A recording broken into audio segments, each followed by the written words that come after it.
Hello, my YouTube friends. Thanks for joining in tonight. Man, if you haven't hit that subscribe button, please do now because we got a lot of great things going on. And you got to hit that, slam that bell. That's right, man, because you don't want to miss out on the Shure SM7B microphone giveaway. All you have to do is slam that bell, subscribe to the channel, and type down there as to why you love Shure microphones. It's that easy, man. But tonight's subject is what is in your kick drum, man? How do you mic your drums? Man, I'm fired up because this raises a question, man. There's 1,000 ways to mic your drum kit, man. And a lot of people put a lot of microphones on your drum kit. Uh a lot of people just try, three microphones. They might have two overheads on there, some AKGs on there, or they might try some 421s on the toms, or they maybe put the SM7B on the toms, or the D12 in the kick drum. So tonight I was gonna reach out to you guys and see what some of your favorites are, what some of your favorite microphones are on the drum kit, man. I know you got to have some ribbon mics on there, and I sure love using some ribbon mics whenever I'm micing my drum kit. But there's, like I say, a lot of people, we've done different experimentations on miking drums. Everything from having a Shure SM7B to a 57 on the snare. A lot of times we use a lot the 57s on the snare. We love the 57s on the snare. It's just and you can do it two different ways. You can put one on top and one on bottom. And but we would always use a 57 on the snare drum, and usually a D12 on the kick, and one in a ribbon mic in the room. Now I haven't used this AEA R44 yet on the drum kit, but I plan on doing it. I love the idea of having ribbon mics in the room and capturing the room as well. But like I say, there's different kind of ways you can mic the drums. I remember one time we had two mics on everything, and we had two overheads, and it seemed like whenever this was back in the day when you really had a drum kit, and there were several toms on the kit. This was probably before Nirvana came out with just one tom or two toms at most. But that way, when the drummer did his rolls, you could actually, pan, as the so that whenever the drummer went around the kit, it sounded like the drums was panning from left to right. And then, so we did a lot of experimentations like that to where, um, you had a lot of different microphones to choose from, and it was really kind of cool. And then in the mix, you can kind of go back and forth with that. I was talking to a friend of mine the other day, and he was telling me the way that they would set up their drum kit, and without out having a head on the kick drum itself, and they would pretty much put a blanket over it and put a NS10.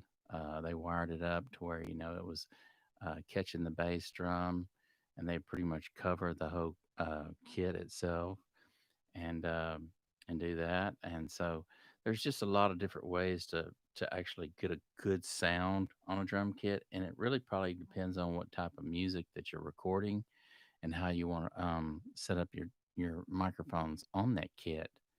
And so I like the D12 on the kick drum. Onyx has a microphone out right now that's I hear it's pretty good. I've never tried it for kick drum, but I hear it's pretty good. I've always liked the 451s for overheads, the AKGs. Those are really, really nice microphones, and you're going to spend a little bit of money on them, but you're actually going to get a good microphone that's going to be it's going to pick up your cymbals really, really well. And and that's not the only thing that you can use that microphone for. It does acoustic guitars really well too. So that might be a microphone that you might want to check out. Don't forget about the 421s. They've been around a long, long time, and a lot of professional engineers out there love those 421s, man. So if you can pick up some 421s, go out there and get you some, man. They sound really, really good on your drum kit, and there's just a lot of different mics out there now, and there's some new ones out that I have not tried out. But they're getting better at they're getting better and better at some of these microphones. Some of these people out there, they're actually making these microphones and custom building them. And so there's a few of them out there that spend a lot of time and on these microphones, and they're just really proud of their product. So um, you might want to look into some of these other microphones that hadn't been out there. I'm sorry, guys. I've got my new chair, and I'm trying to get in a position I feel comfortable.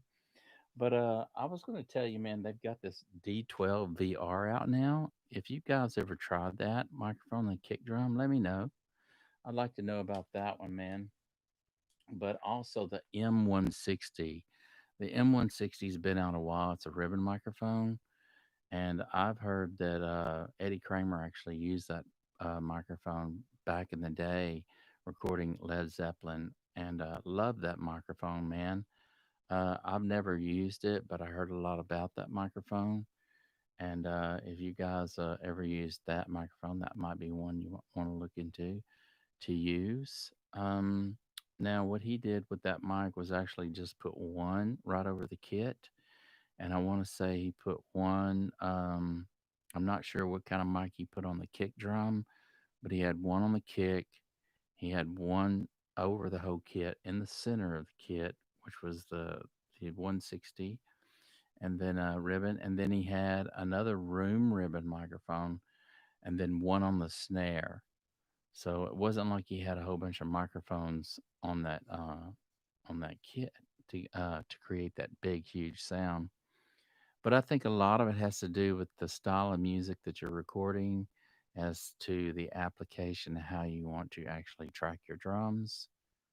And I also think it's the way and position where you put the microphones in the room. Some people like to record in a big room.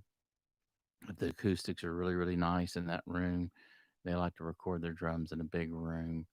Um, I know I've seen in a lot of places too where they would actually have a big, huge room to track drums in, and also a nice, well-sized room for to mic their grocery and piano in. There was a time we had I was with a guy that we did a lot of music together, and he had a grocery and Steinway piano, and it was in this big, huge, old house in this big room. And I just remember the first time walking in there and had all these curtains and big fabric on the windows and high ceilings in this house. And it was in Old Town. And I want to say the house was probably built in the early 1900s, and it was restored. And the wood in the house, um, the piano and everything, and drums and everything just resonated really, really nice in this house. And so we were able to get some really, really cool sounds, miking our drum kit and miking the grocery and Steinway piano as well. And the room has a lot to do with the acoustics in the room, has a lot to do with how you're going to mic your drum kit, whether you're going to have room mics or try to create that big sound or that up front right in your face. Today I heard a song by John Lennon. It was called it wasn't Imagine. Which one was it, man? Oh, but I was listening to some of his tracks today, and I was thinking, golly, man, John Lennon really, really. This was after he left the Beatles. This was whenever he was on his own and doing a bunch of music on his own. I just thought, man, his drums sound really, really good, in your face, right up front in the mix. And that snare actually sounded like it was coming out of my iPhone. It was hitting so hard. I thought to myself, man, that really sounds good. I wonder what kind of board they tracked that on. And I wonder what kind of, you know, microphones he actually had on the snare as well. Hey, Poker Man, what's up, bro? Thanks for joining in tonight, man. Tonight I'm talking about drums and miking drums and what kind of microphones people are using on their drum kit, man. So, man, joining, I appreciate you coming in tonight. But anyway, I was listening to that John Lennon song, man. That snare drum is literally popping out of my iPhone, and I thought, man, this is just really, really some good stuff.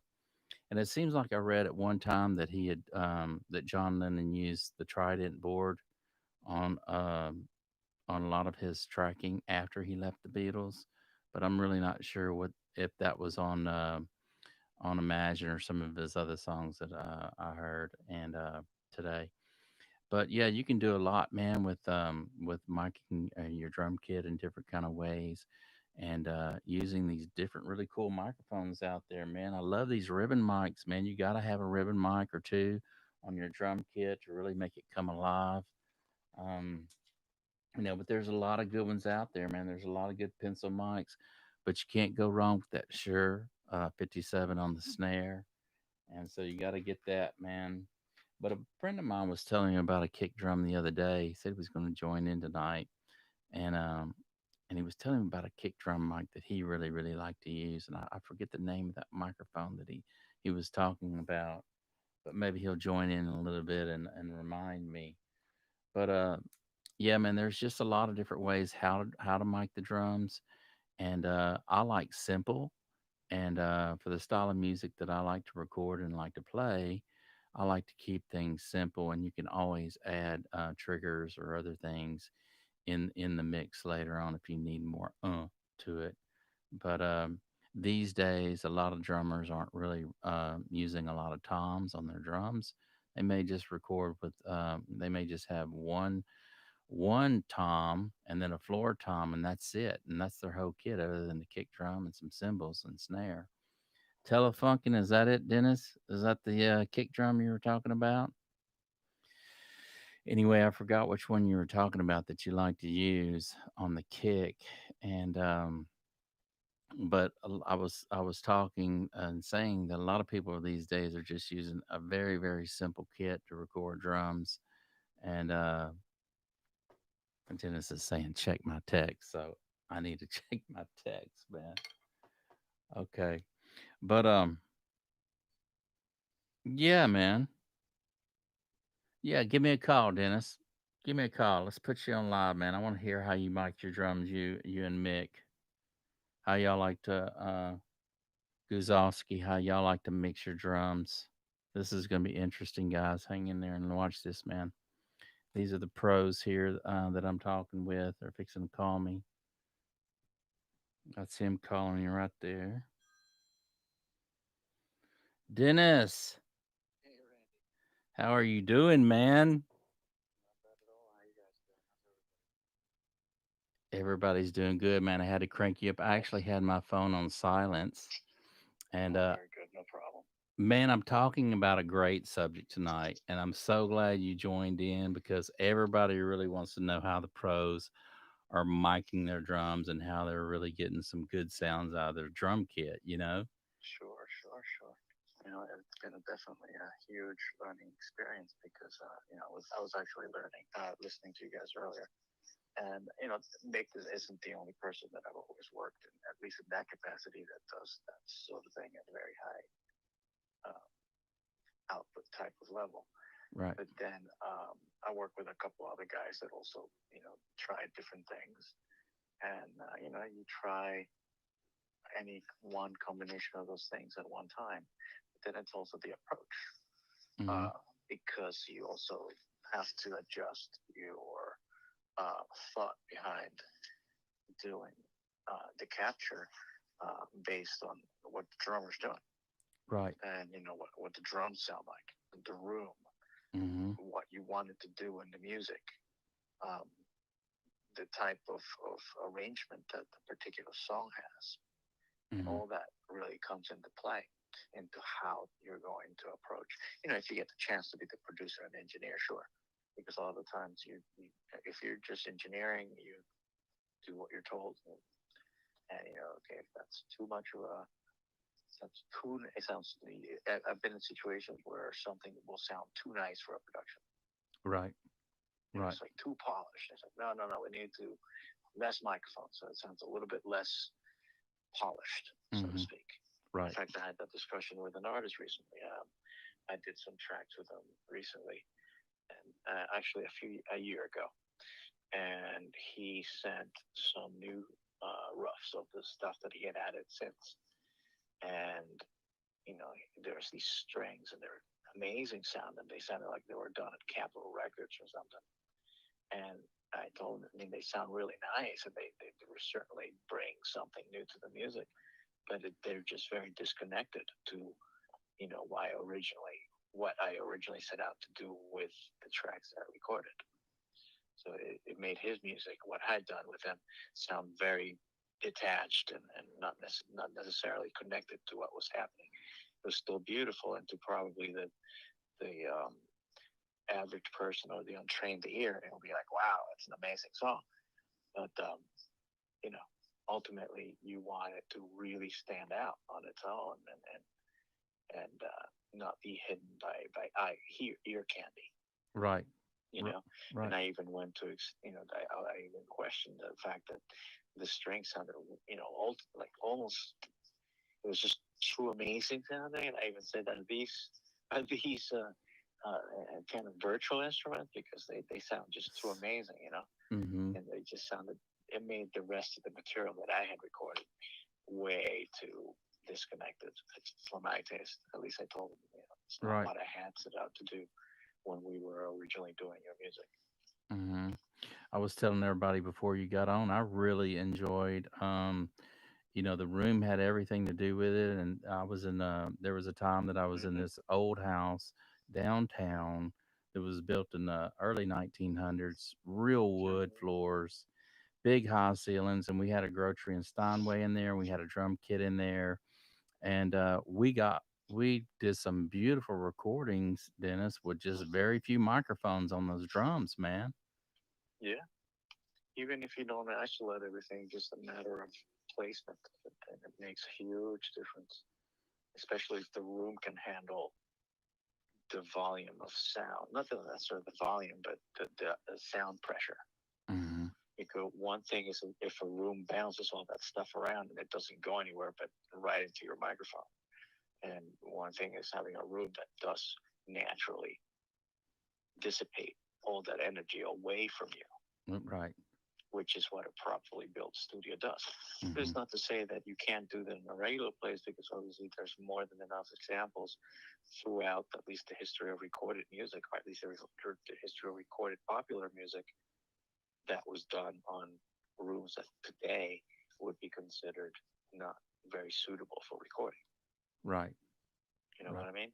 Right. Back in the 50s and 60s, they used, basically, egg crates and hollowed out particle board. And that was the sound treatment back in the day. And it's got a sound, though. Right. Plenty of hits were made that way, but I think it was a lot of it was a lucky accident. Right. Right. It isn't until today when you have, you know, extremely sterile sounding rooms that allow you to do anything, Right. you Right. know. Right. But then you have places that have studios that have different areas, let's say on our live floor, that sound differently. I worked in another studio nearby in the area where Mick's studio was too, called Coastal Studio, and that was more of a built facility inside of an old home. And they went to the expense of building a large live room. It was beautiful. It was really well done by Russ Berger from Dallas, Texas. Um, he's one of the more famous facility studio designers. Oh wow. Yeah. Yeah. And this place was, a really nice place to record. Yeah. And within that live space, you could put the drum set in four different places and get four distinct characters. Wow. Yeah. Interesting. W- Uh-huh. just by placing the drums in a different part of the room, huh? Wow. Yeah, it wasn't just the part of the floor part, but the floor was all obviously flat, and it was all legitly built and suspended from the basement of the floor of the rest of the house. Mm-hmm. And so the walls were all floating walls with fabric walls, fabrics of I forgot what the whisper walls they call them. And everything was absolutely the way that you would expect a real studio. It wasn't indeed a real studio. We had a SSL C200 console there. Nice. And so on the inside of the live room, about 12 feet, every so often there'd be somewhat of like an overhang from like the soffit above. So Mm-hmm. it would create kind of like a ceiling in this one area. And if you put the drums there, it sounded really good for rock and roll. If you Oh, put the drums like in this other area, it was a little bit more open. There wasn't that alcove thing, and there was a window behind it. It sounded very nice for jazz. It was really open and it had like a nice top end. If you put it in the middle of the room, it was it sounded more like a big like New York City room, oh, like a wow. like having a big like having a nice compressed room mics, close to the drum set, Yeah, but yeah. with everything else on it. Do you remember what kind of microphones y'all used on that kit? On that, or do you? Oh well, we did so many different sessions of that, but I can. And there's a number of different things that were always pretty basically, there. Right. Um, let's see.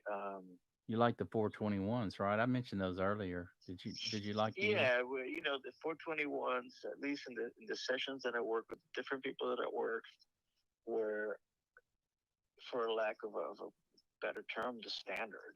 If you could Right. get if one, well, it depends really on the drummer because if you're watching the guy set up the drums and the guy's tuning and or not tuning, and or you see the guy and he's playing, he's not very accurate, and he's whacking those sticks all over the place, you're not going to put your $800 mics on him, Right. so that's when you're sticking the Sennheisers and the clamp things, or the 57s that will take anything. Right. And and they're probably not a very experienced band at that point, so you're not necessarily um, downgrading their sound, so to speak. If anything, you might be adding because they're likely a good chance that it's just like a very indie sounding rock group or something like that. So it Right. might just work. Right. Might be better for them.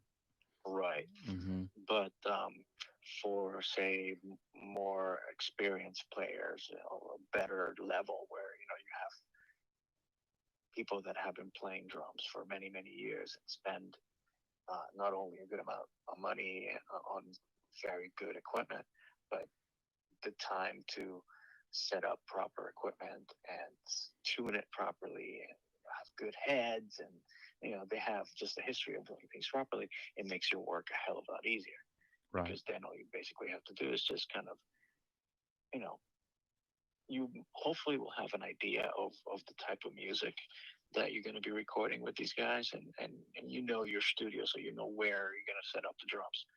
If it was a rock group in this place, and say the band was bringing their own drums, I have to try to find out what kind of drums they are. We got to the point where you can listen and you can remember basically what different brands of drums will do in that room. Mm-hmm. Mm-hmm. Right. Played by different people. They do have a character, just like different types of guitars have different types of sound. Yeah.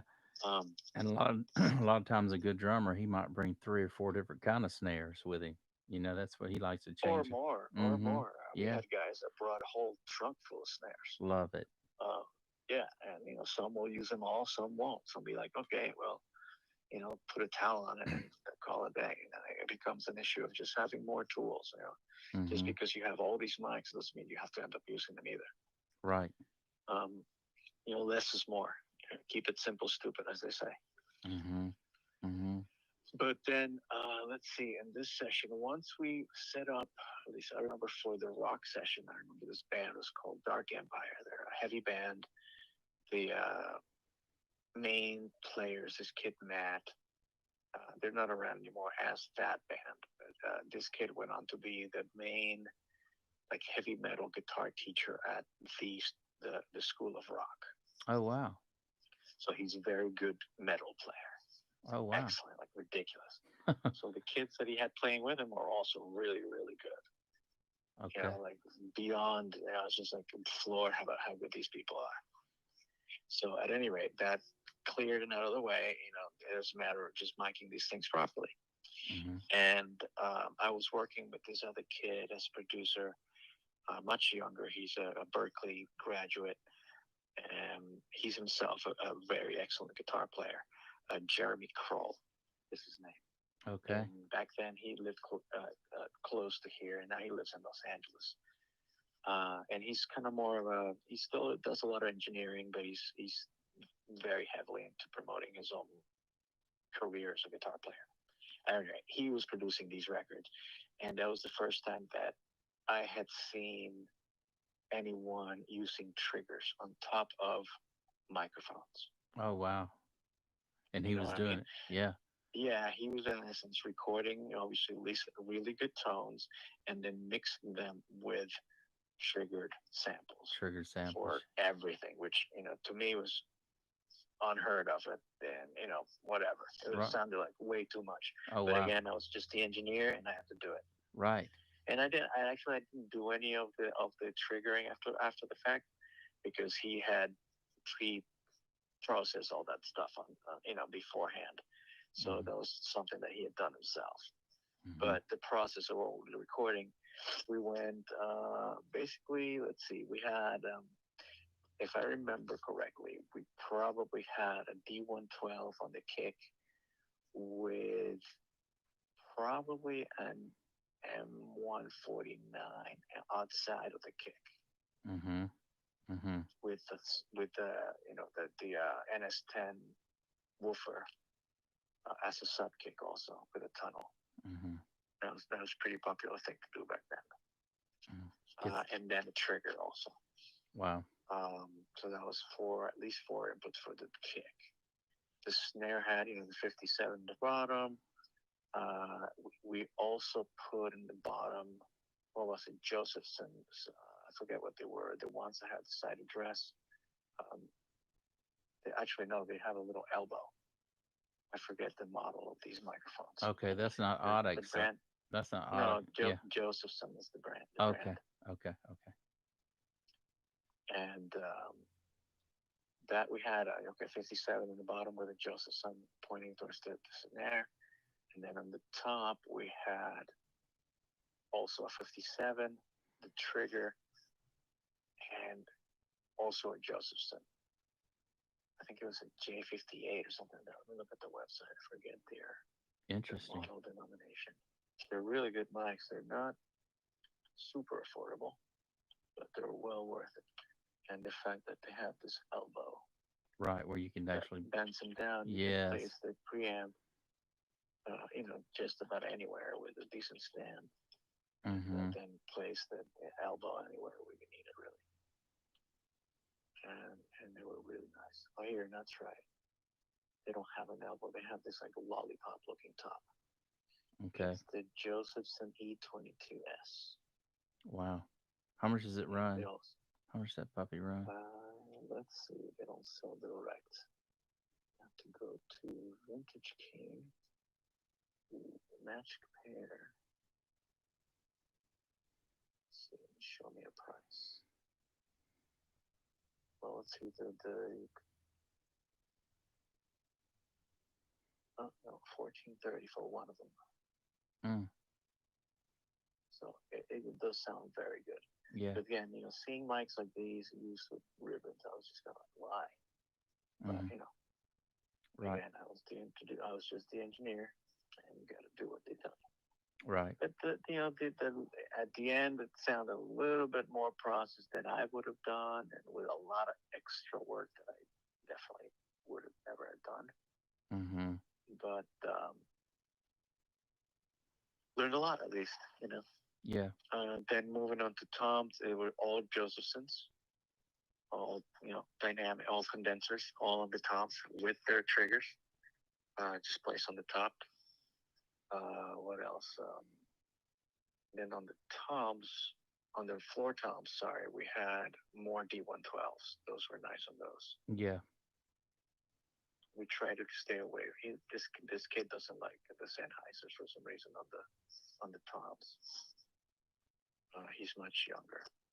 Mm-hmm. And then let's see what else. On overheads, I believe it may have been. Yeah, the Coles 30. What's it called? I forget their model. 3048. Is it big black vintage Ruben mics? By call or Coles. Yeah, 4038. okay. They look like little ping pong rackets, Yes. and they're also not cheap. I would love to have a few of those. Two would do it. So if you guys are listening, that's in my Christmas list. Okay. 1365 for the one. Oh wow. Yeah, Yeah. yeah. They're still made in the UK. They're extremely fragile, obviously, but they sound. If Terrific. you think that not to cut down on the AEA mics because they make a superb piece of equipment, but you know the Coles is where it started. Right. Coles were basically the English version of the RCA microphones. Wow. Yeah, well, they're just as really nice. That's what they used at EMI and all those places in England Mm-hmm. before they had access to having the nice ribbons that we also had here. I wonder, yeah, boy, they sure did some nice recordings out of England, didn't they? Really Mm-hmm. nice stuff, man. Mm-hmm. Really nice stuff. So how did Well, Georgia their approach to recording was very English and very scientific, very much by the book. mm-hmm. If you one day get a hold of the recording the Beatles book and read a lot of the stuff in there, you'll get a glimpse as to why the things sounded the way they did, and it wasn't by accident. Right. In contrast to how we did things here, a lot of the things we did was just by accident. Mm-hmm. And obviously, people learned with time what things worked and what things didn't. But in England, everything was very regimented. Things had rules. Even in the times of the Beatles, it was even with their fame, it took them a very long time for basically the red tape at EMI to allow them to use a compressor on their stereo bus, Mm-hmm.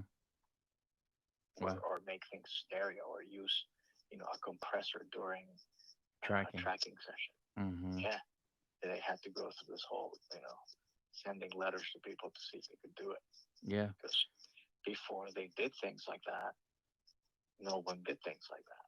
Mm-hmm. So it was breaking the rules in a really big way, Same. especially for the engineers pushing it, which it wasn't because it was the Beatles requesting it, but it was also their own engineers, kind of wanting to break from the mold and how things were done, starting when pop became much more, I guess, popular.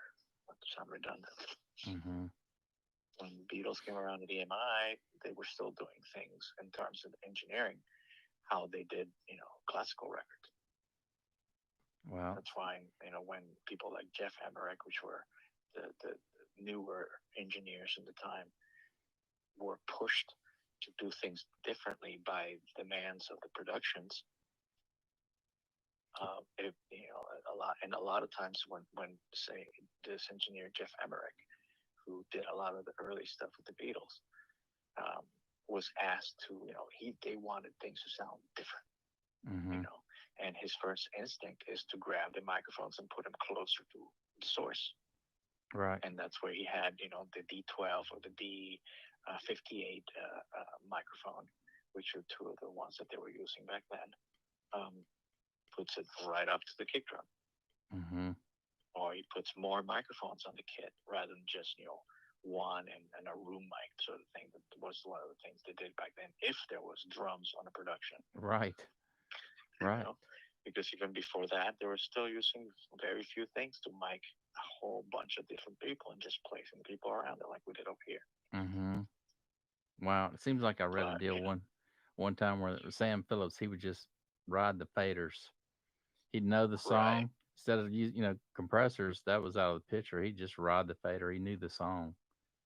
He, right. But then he also listened to what the microphone could do and placed people around it. mm-hmm. And he made it work, and that's how he got the nice and smooth mix of tonalities from everything. He moved people in and out and front of them and around the mic, and that makes for a different sound that worked for that sort of music then. I know. I heard a John Lennon song today, and man, I mean, I'm not sure what kind of board that he was using. Was it a John Lennon song? Which song was it? Man, it wasn't the Imagine. I've seen the video actually. It was him. Somebody had posted it on Facebook. I can't remember what name the song was. Mm-hmm. And I told myself I wasn't going to forget, but I was just more interested in listening how the snare was just popping through my iPhone, man. It was just It's sounding. that very tight snare sound. Yes. Yeah, that's the New York thing. It's a very tight sound, but however, it also has actually a very tight compressor, probably an LA2 and no, an LA3 and LA4, which was popular back then, Mm-hmm. 70s. Mm-hmm. And putting a wallet, just really putting stuff on that snare that makes it, keeping the snare itself not very tight, Mm-hmm. but then dampening the top head Right. somewhat. Yeah. And usually in those days, that thing was a wallet. That's what worked. Man, I tell you what, it sounded phenomenal. It was definitely the driving force of that tune, man. Hmm. But it's also how you set that compressor. Wow. I wish that song would come to my mind right now, man, because it was just really, really good. Just shows him It's kind a of, ballad. Is it a ballad? no, not really. He's kind of just dancing around the whole videos of just showing him doing goofy stuff, you know, going up to this, uh, I don't know, something, a magical It's mystery not tour the. Is poster. that the He's magical mystery too song? Well, no, he's pointing at the picture of one. And he's just just dancing around in this park and whatnot. And um, Okay. God, I It wish I could be knew. from when he was living in New York. Was he with Yeah, Yoko Ono? Does it? Yeah. yeah, I'm sure he was. Oh, But then he's already in New York because yeah, he he was was in. probably working already in Helios consoles and probably Neve consoles. At Okay, that point, he was already working with Jack Douglas, who is the same guy that produced and mixed a lot of the stuff for Aerosmith. oh wow, Yeah, he's still around. He still does a lot of stuff with Aerosmith also. really? Yeah. Huh? Wow. Well, I'll tell you what, man. They just a lot of his recordings, man, at that time are just sound phenomenal, man. When he was in New Well, York. they got the best guys in New York. Wow. Jack Douglas is one of the best guys in New York. You ever worked with that guy or met him? No, I only know him, through the people in on the internet. Okay. We never have met in person, Yeah. but we do have obviously a lot of friends in common. Right. Right. Yeah, man. But yeah, you listen to some of the mode recordings and you think, golly, how in the heck they get those sounds out of those drums, man? Or what, how Oh, many? out of that, I do have one secret, I guess it was just completely mind blowing to me when I started working with Mick, working in the studio, and there's all kinds of gear all over the studio and things and mic stands and microphones and stands and cables and stuff, and I noticed that he had this rock.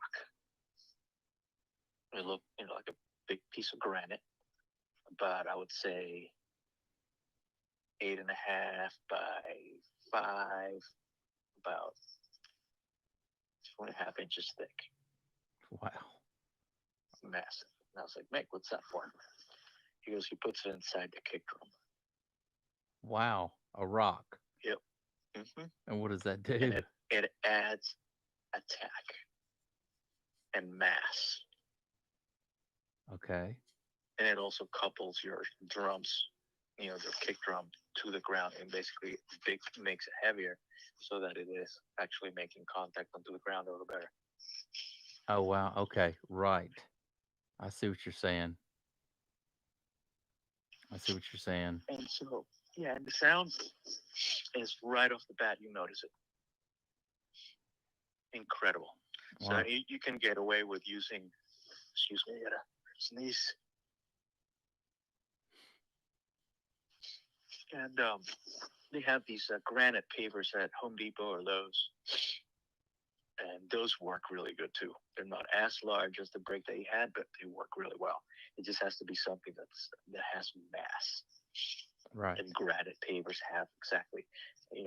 I went out and kind of tested different things just to kind of have an idea of what would work. Wow. As I like that rock.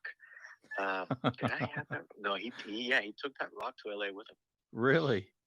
Oh yeah, He took it with him, huh? yep. That That was rock is in that one recording that I share with you. wow. Yeah, that Yeah, the thing's one with my rock friends. That's in the kick.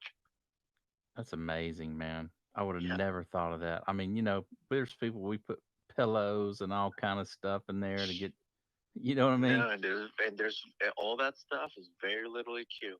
All that is just mic placement and a little finessing and grouping and blending. That wasn't what I sent you. Was nowhere near final mix. I never really finished those things. It sounded amazing, Just man. because, yeah, just because those guys just kind of imploded, kind of thing.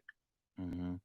Did y'all ever put any mics in front near the beater so you have one in Yeah, the yeah, yeah. inside. I usually, with Mick. Hmm. Let's see. With Mick again, it was a D112 on the inside towards the beater. Um, Not necessarily right on it. It's just we obviously uh, listened to what worked and what didn't, Hmm. and depending on what we were going, because it actually even changed from song to song. Because, for instance, with that band, one song was very very reggae oriented, and then the other one was straight, really kind of hard rock, like you heard. Hmm. So the one sound doesn't really work with the other one, with the one song. So we had to just listen and then rearrange how we place the microphones. I bet Mick had fun with that. What was that punk band he went off to LA to record? You were telling me it was some punk Oh, that band. was Daft Punk. That That okay. song "Get Lucky"? Yes. He did That all that. whole record. Wow. He makes that song. He makes one of the versions. There's two versions of "Get Lucky." One version he didn't mix, and the version for the movie he mixed. And then he started working with that guy Pharrell. I think up until now he still worked with him because they got along really well, obviously. Hmm. And not only that, Pharrell was just a feature on that record. The record of that band, the band on that record is called Daft Punk. There are two French guys that no one knows for sure what they look like because they wear those masks, Hmm. and they're very famous for their like beats and songs or whatever. I'm not a fan, but you recognize that their music is catchy and whatnot, Hmm. and it's well done. They've spent no expense making their music as good as it possibly can be, Wow. and that record is a test of that. Yeah. um, Mick was basically searched for. Uh, it was like the perfect person for it. These guys set out to do an album that first used the technology of different eras. Started in the 60s, 70s, 80s, 90s, and then turned the century and up until now. So they used equipment from all these eras. The Nice. microphones, the bands, the players, the equipment again, the studios, the arrangements, the instruments, everything. They insist on everything was the best. And in the process, they were like, "Oh wait, so who are we gonna get to work with us through all this engineering?" And one of the people that they were working with had worked with Mick, and they said, "Well, I know this guy. he's been kind of doing all this music, since time immemorial, and you should give him a ring. And so they called and they got along and everything, and they in fact checked his pedigree, if you want to call it that, and everything checked out. So if you listen to this record and you read the concept behind it and you listen to it, you listen, not just hear it, it becomes a really cool record. And I'm not even a huge fan of all the music, but it's very listenable. And Mm. then you start discovering how it was done, how it was recorded, and then my personal relationship with Meg behind the scenes, because he was involved with that record whole 2.5 years before it came out. Oh man. So I he listened to songs. He had me go to the studio here to listen to stuff in the control room out from LA, just from so I could give him basically like, it sounds good here, for him to be sure that it sounded good. right. Man. Because So and he wouldn't tell me who it was. he didn't tell you who it was. He didn't tell me who it was, We and then I heard it when it came out, a uh, much more complete version of it, and I was like, wow, it was that song. That's uh, awesome. And another time he called me from, he answered the phone, and I was very excited to talk to him, mhm. and it sounded really strange, and I was like, where are you? And he said, oh, he's giggling, and he said, I'm in the reverb chamber at Capitol Records, which is on the basement, like next to the parking lot, like 3 levels deep underground. But Nice. and I was like, and I asked him, so what microphones do they have down there? It's like, oh, it's funny, they have like Shure SM81s. Some 81s, huh? Yeah. SM81s, and I was like, weird, I was like, you'd think that somebody like Capitol would have better microphones inside the reverb chamber. Yeah. And I was like, well, why do they have 81s? And I was like, well, because it's really damp down there and they don't move the mic, so 81s are the ones that they can afford to just leave there because they just last. I see. I And see. they don't sound bad. They sound fine, Yes. Nice. considering, that they're going through really good preamps all the time.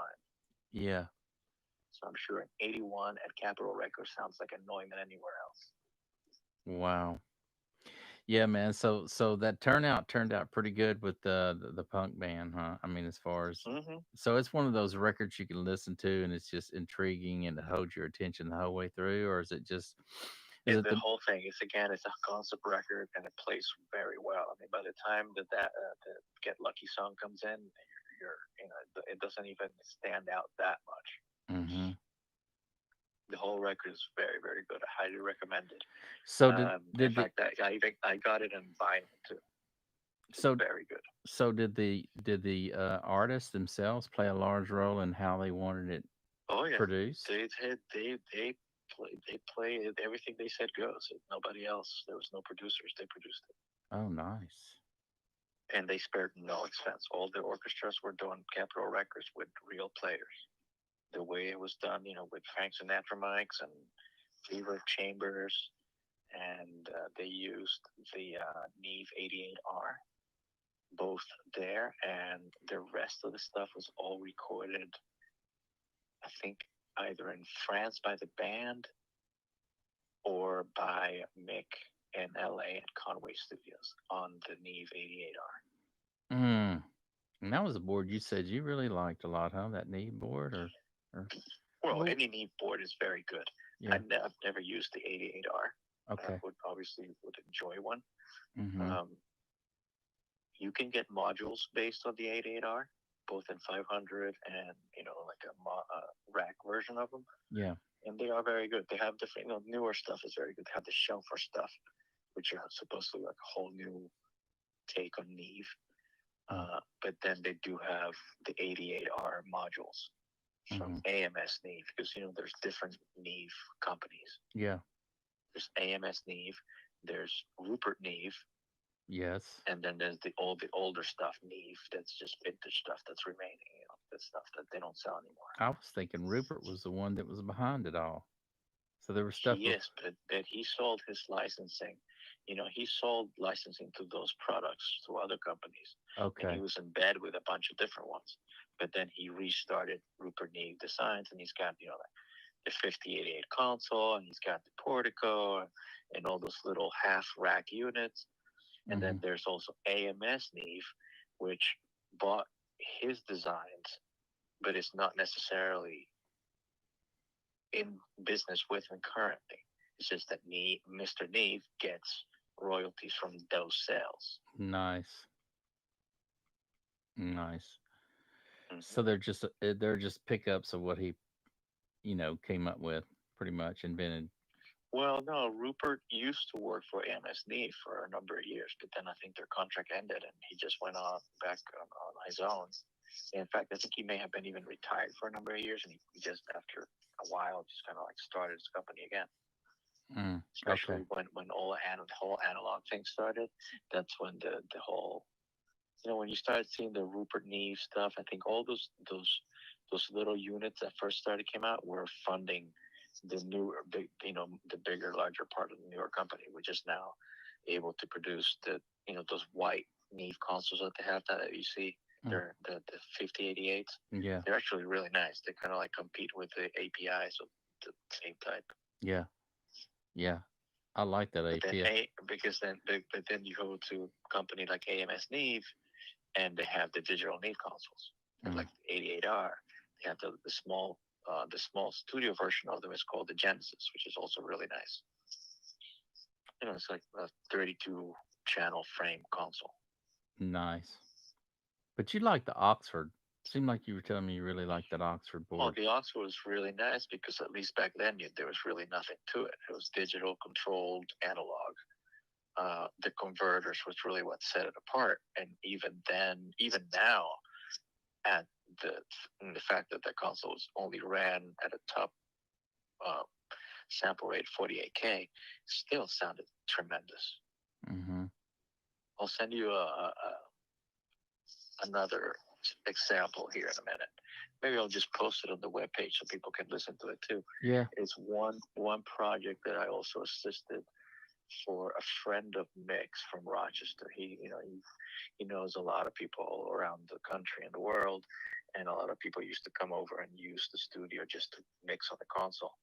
And Mick would be like, "Yeah, you can assist this guy or assist that guy or help him mix or whatever."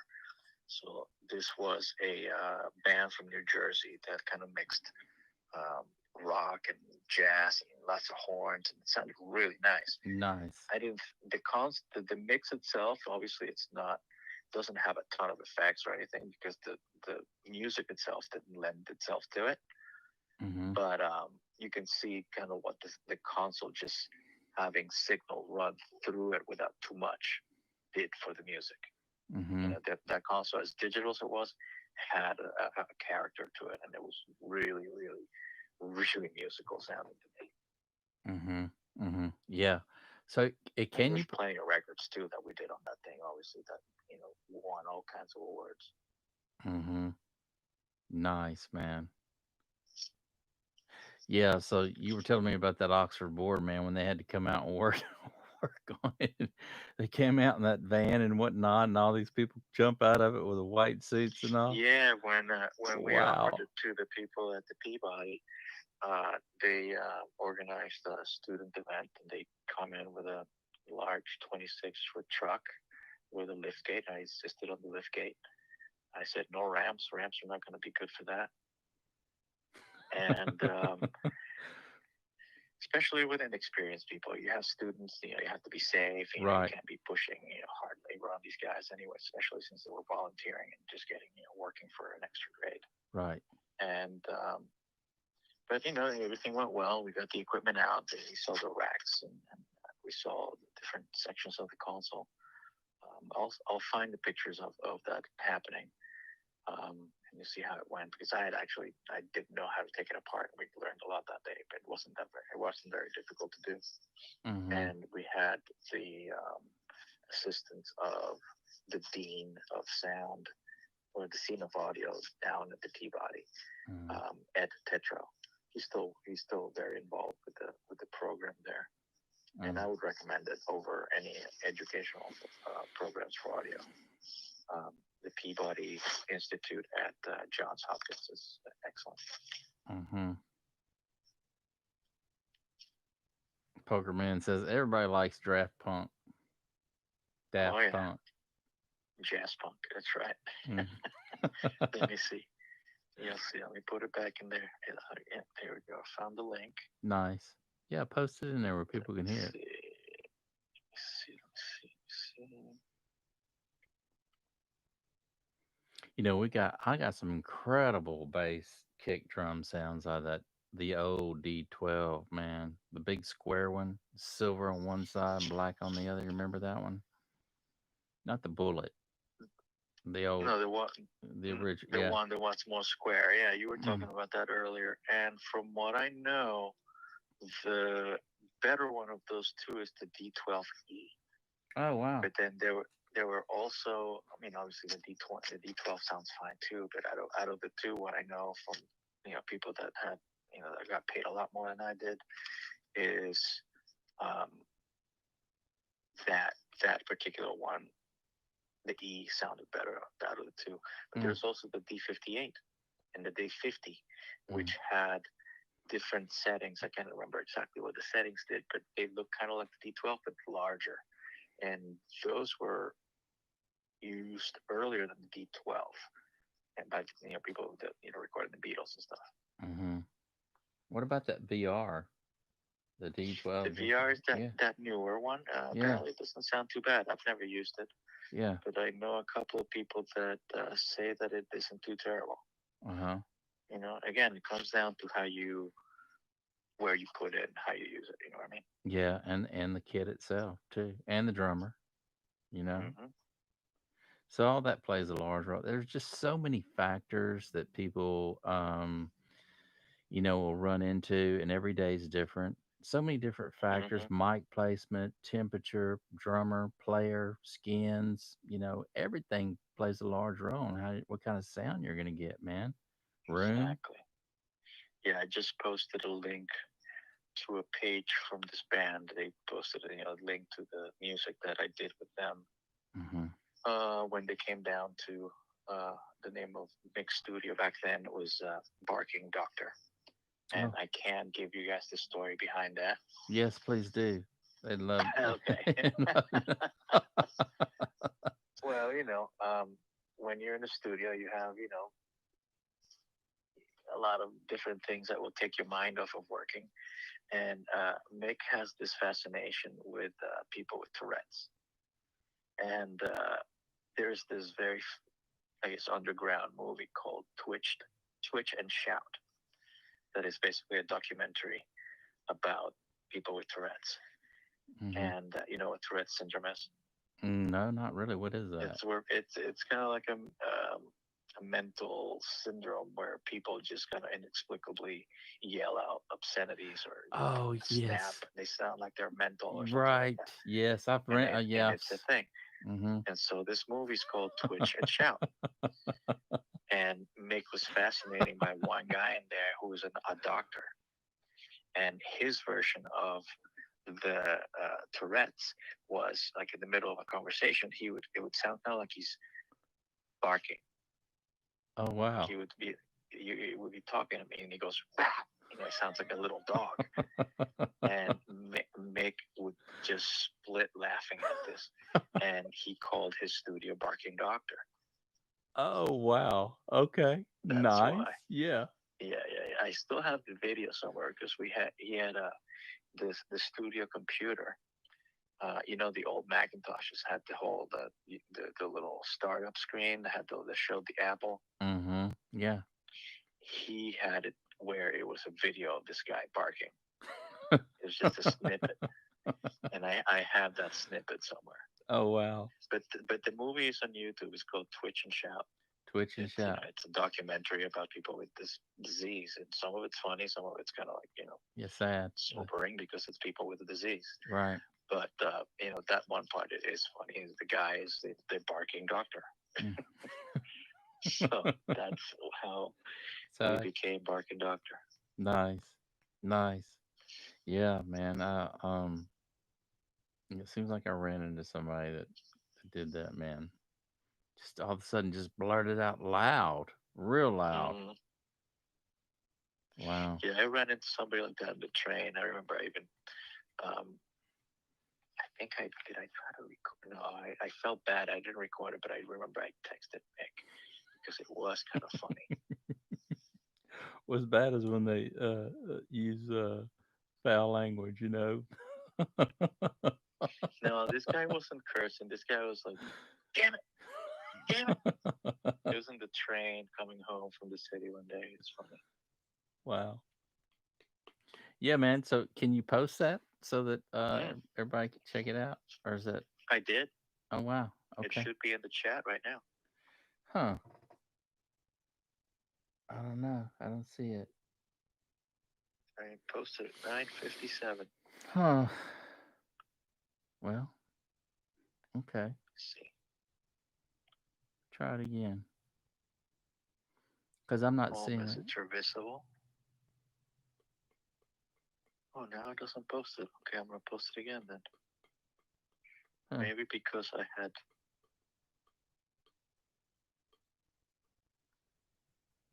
Yeah, post it in there, because man. he's yeah because see so we wouldn't have delay. I stopped your playback on YouTube when I posted, so I'm wondering if that has anything to do with the way I just posted it again. I wonder if it appears at 10:01. Hmm. No, it's not showing up. 10:01, huh? You mean? Oh yeah. No. Here, I'm gonna send it to you on your text, Okay. and you can grab it off of that. There you go. Okay. And all the songs are in there. Nice.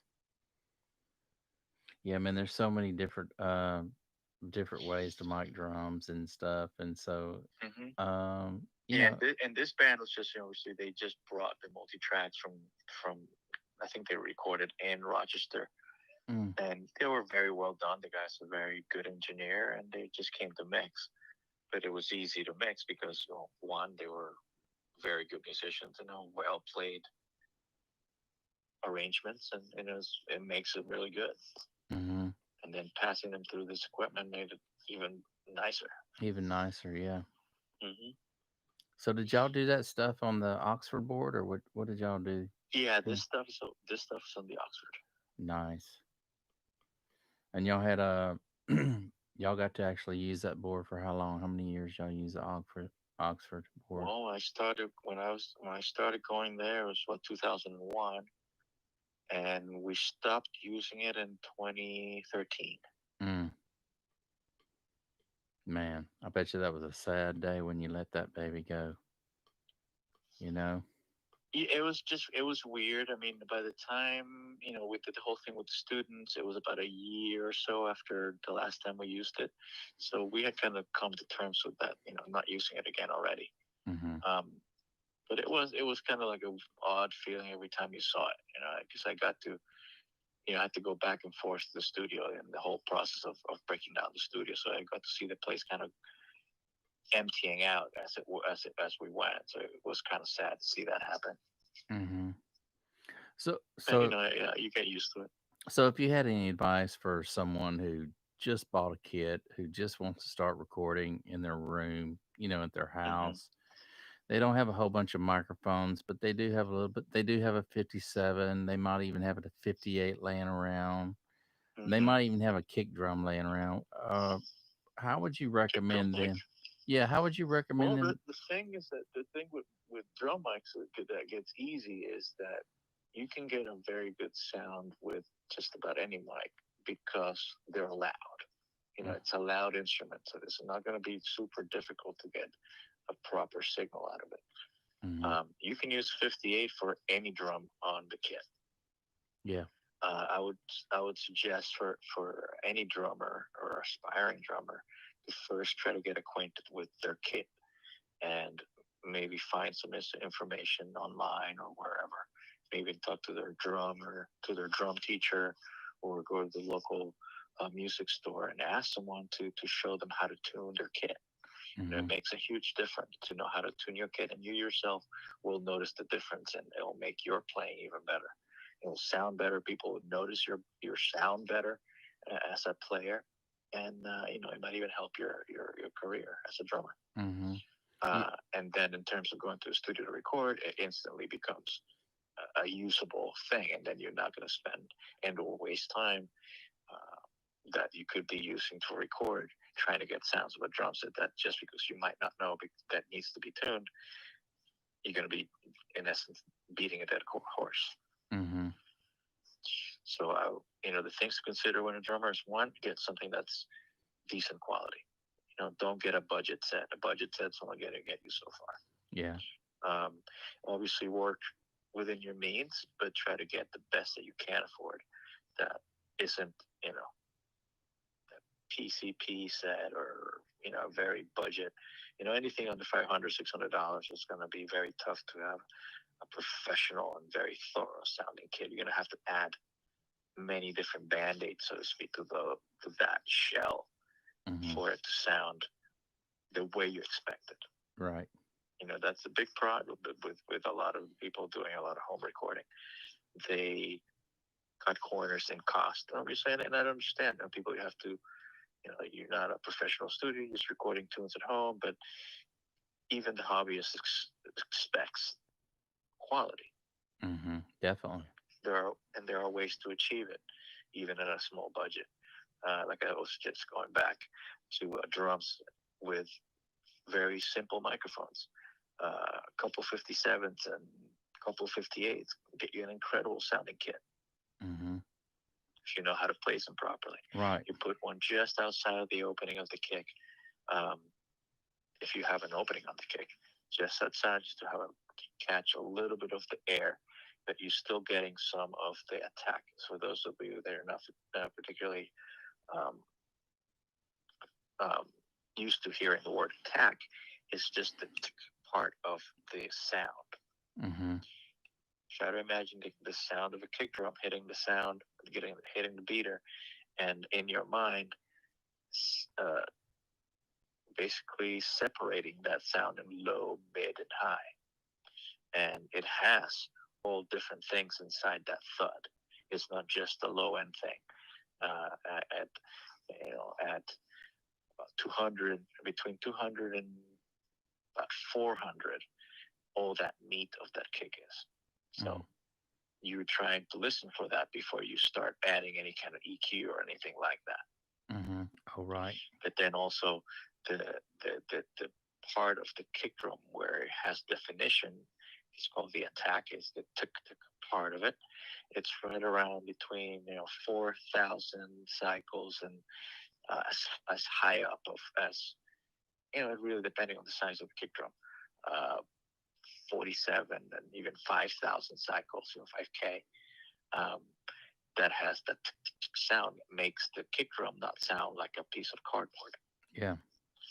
So finding that sweet spot at the opening of the kick with one microphone, it's not difficult, but it's also very easy to miss if you don't listen. And it's just as easy as listening to your drum set being played in the room. Before you place a microphone, just have the guy play and stand around it. Listen to the guy playing the groove that you're going to record, not him warming up. It's just a completely different thing. Just have him play what the guy's gonna be playing, and walk around the room, listen to it, and then place the microphone where you think, literally get on your knees, get on your chest if you have to do the push-up, and listen. Cover one ear and listen to the other ear. Take the ear that you think sounds best. Put the sound there. Put the microphone right there. If you have only a few microphones, do the thing for the kick drum, for the microphone, with the one mic, and then have, say, like a 57. You can put a 57 in between the snare and the hi-hat, literally, and capture both at equally the same level. Oh, right. And that's how they did it back in the day with those Elvis mics. There was nothing else. That's how they used them. Or they would put, the old RCA rivet mics farther away, because if they were too close, all the sound levels just too much, it would blow the rivet, and it didn't work. And then there's another technique, even if you happen to be able to afford something like that, budget, large diaphragm condenser, which are many of them these days, around $100. You can get those Audio Technica 2020s are fine microphone if you put them in the right spot.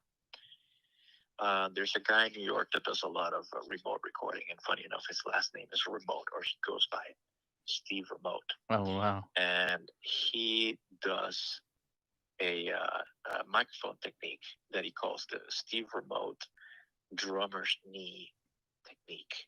Cool. But it works with a large condenser diaphragm mic, and it goes facing the right drummer's knee. Say you're the engineer, but you're facing the drummer. You're placing the microphone about 6 inches in front of the kick drum, over the kick about a foot, looking at the drummer's right knee, Okay. and that picks up the rest of your kick. With a 58 or what kind of With a mic? 58 on the kick or some kind of dynamic on the kick, 57, like I mentioned, in between the kick, the snare, and the hi hat, Mm, you're good to go. nice. Nice. You can get a nice balanced sound of everything. Hmm. Again, if you combine it with the right drum set, the right player, in the right room, Mm-hmm. it's just a matter of just getting used to and getting your ear trained. Go inside your room, the room that you record in, and listen to different instruments in it, next to the wall, next to the floor, in the corner. And that helps you get an educated guess, and actually no, an educated opinion as to how to better use your environment to record anything. Mm-hmm. Man. Yeah, because there's a lot of drummers out there, man. It seemed like at one time, I want to say in my early years, we were Hmm. tracking. We just had 158, man. We had 158, and we hung it right in practically right over the drummer's head at the kit. We all did that at some point. We all did that at some point. And if we had all known better, all our little cassettes would have sounded a hell of a lot better. Mm-hmm. Definitely. Seemed like I got some really, really good sounds though. We were in this, I would say, you remember them old shotgun houses, man? Hmm. Real elongated. We were in this room, man, and the ceiling was a low ceiling. I'd say maybe 7.5 foot, 8 foot, 8 foot Hmm. ceiling, long room. We had set the drums up on one side of the room, and I'd say it was probably about, if I had to guess, maybe 10 by 25. Hmm. So it was, 10 by 25 or 10 by 30. And man, those drums in that room just sounded amazing, man. Yeah. I mean, You'd be surprised if you went and tried something else different, slightly moved them around, and all of a sudden they don't sound good. hmm yeah, and it was like really the only space that we could, put it and everybody else set up. But we really got some great sounds in there. Hmm. So it's just, listening, using your ears, man. Yeah, like I said, a lot of people make the mistake of using both ears or just kind of listening, the way that you would like listen normally. But remember that for the most part, you're trying to get the sound out of one microphone. So cover one ear, or the one that you consider the worst one, and listen, to the source with one ear. And hmm wherever it's literally where it sounds good, put the mic right there Right. and start there.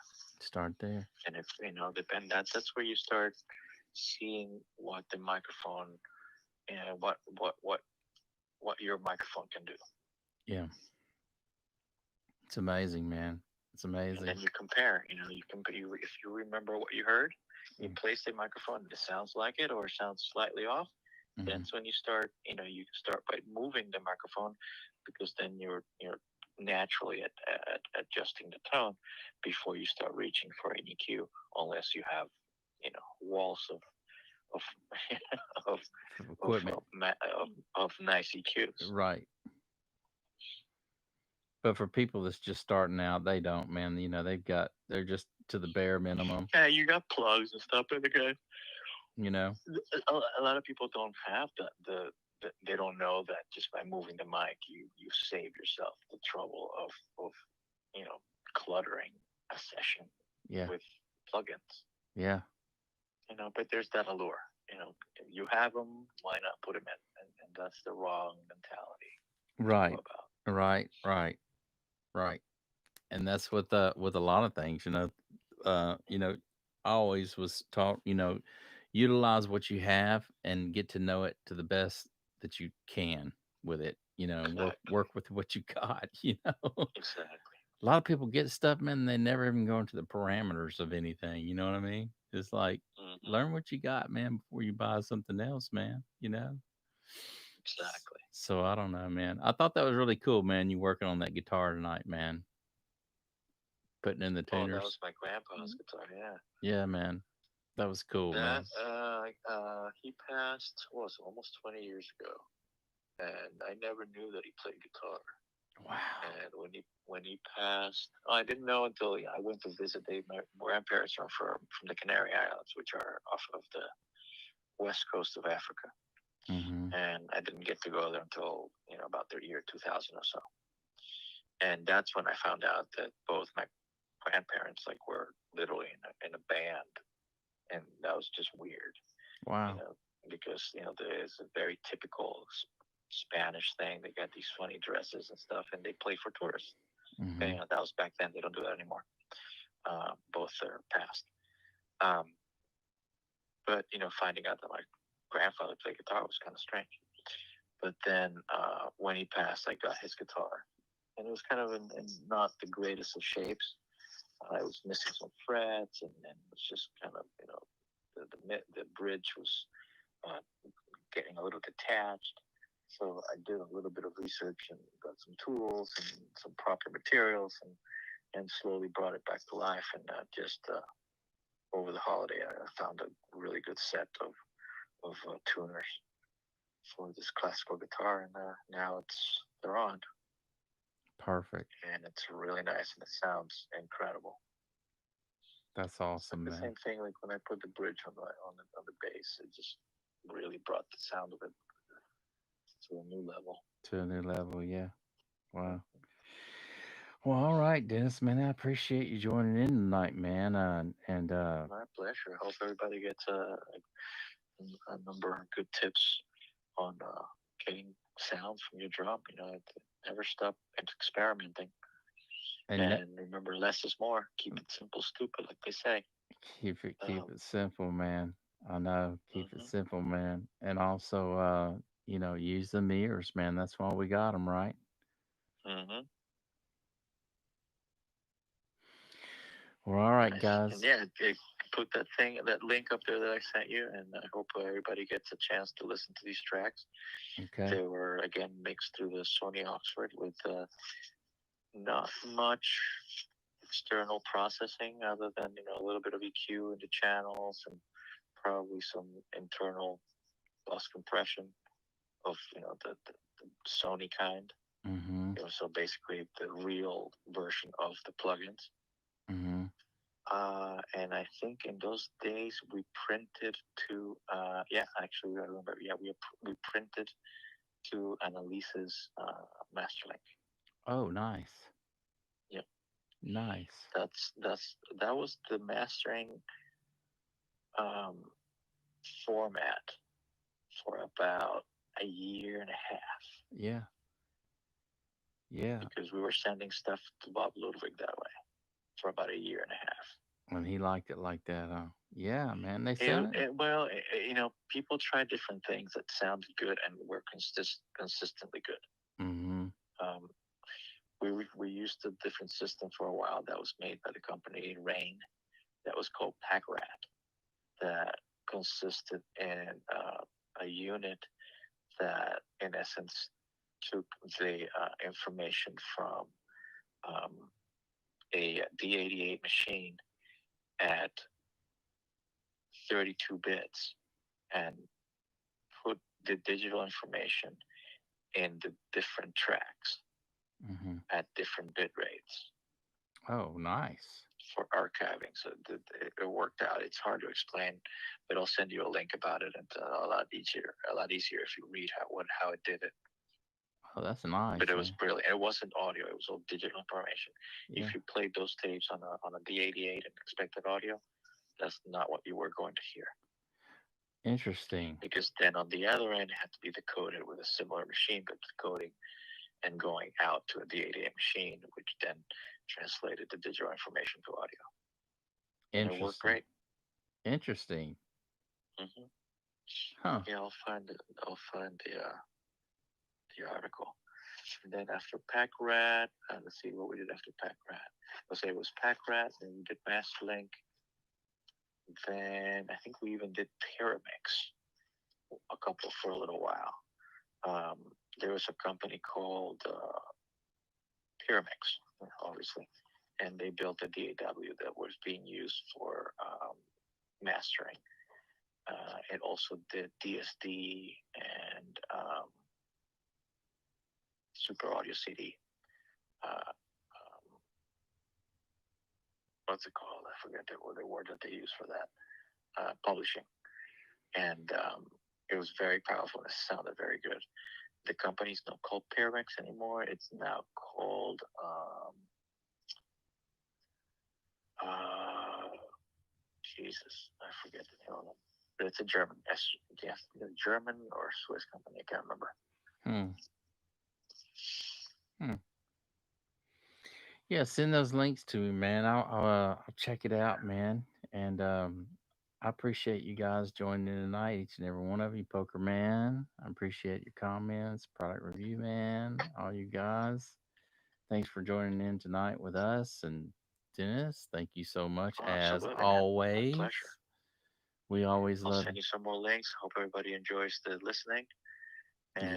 And yeah, if we don't hear from everyone, have an excellent holiday. Yeah, man. And watch yourself out there, folks. Yeah. Yeah, that's for sure, man. Be careful, man. It's raining like cats and dogs here, man, where I'm at. I don't know. Mm-hmm. And it's cold and raining, man. But we appreciate each and every one of you guys. Thanks so much for joining in tonight, and we will see you again.